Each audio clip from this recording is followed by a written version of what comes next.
an informal organization or group of terrorists. China's destruction of an orbiting satellite, has that opened a new Pandora's box or operational consideration for us? Do we have sanctuary in space? The cyber attacks there in Estonia, well, we do a lot through the network.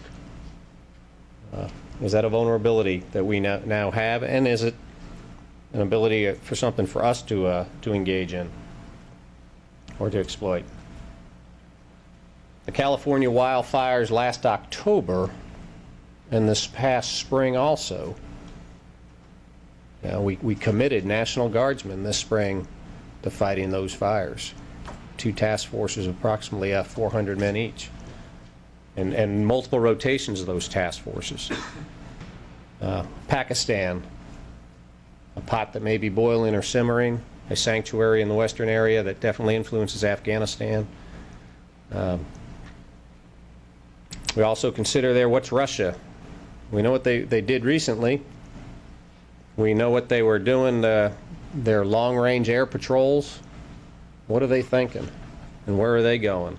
And kind of brings us back to, is it right? And someone mentioned it earlier. Is our basing strategy correct? Should we be a force more forward? Should we be a force based in America that projects power?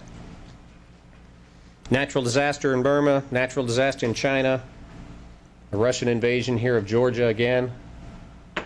And most recently, the question marks, how about our economic situation? Commitment of $700 billion to stabilize the economy. And then the only thing we know for certain, on 20 January, we're going to have a new president, we're going to have new appointees, and everything we hear on the news today, is that campaigning, or is that truly going to be governance? How do we balance those sound bites? And we probably won't know till we know when they get here. So where do we start? We know we got a new administration coming. We know we are engaged in a long war. We're making progress in Iraq, slower progress in Afghanistan, or maybe that heat's turned up on that pot. We got NATO engaged with us. How much do they bring? How much can they bring? The new elections coming, not just in Afghanistan, but in Iraq. And what is China's intent? There's another wild card out there. Secretary of Defense recently said at NDU he doesn't see them as an adversary so much as a competitor in the economic realm. But we know they're working hard on military capability for their use, for sale, to give to a surrogate, to be the antagonist. Iranian nuclear weapons, another wild card out there. And then at the national aspect, our economic issues and the global economic issues with it. Our ground forces are busy. There's no doubt about that. And we got that friction of resetting current or modernization. Where do you put that next dollar? And how do you split it? Our air fleet is the oldest in history. Our naval fleet also, we need to modernize there. How do we sustain a 313 ship Navy?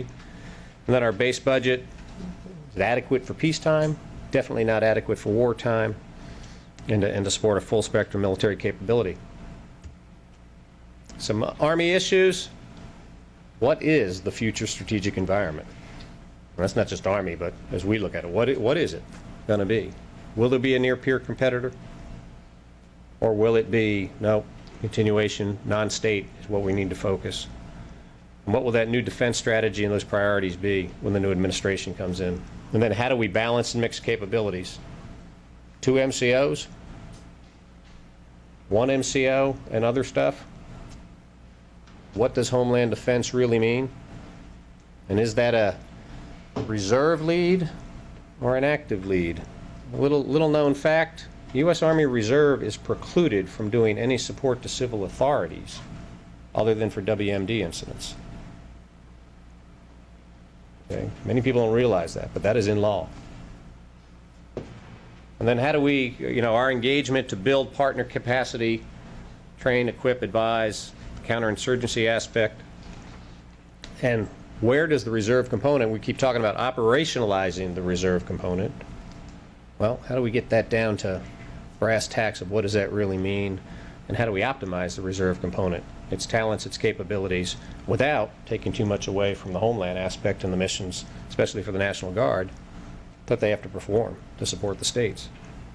And then the future modernization, future combat systems. You know, Mr. McCain stood up about 2 or 3 weeks ago and commented, now is not the time to stop investing in future combat systems.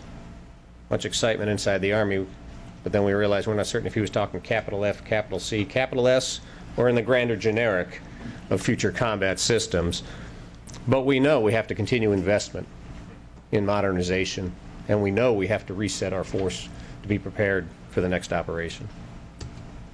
So in conclusion, I would say across all services, you know, never so much has been asked of so few. And that concludes my comments.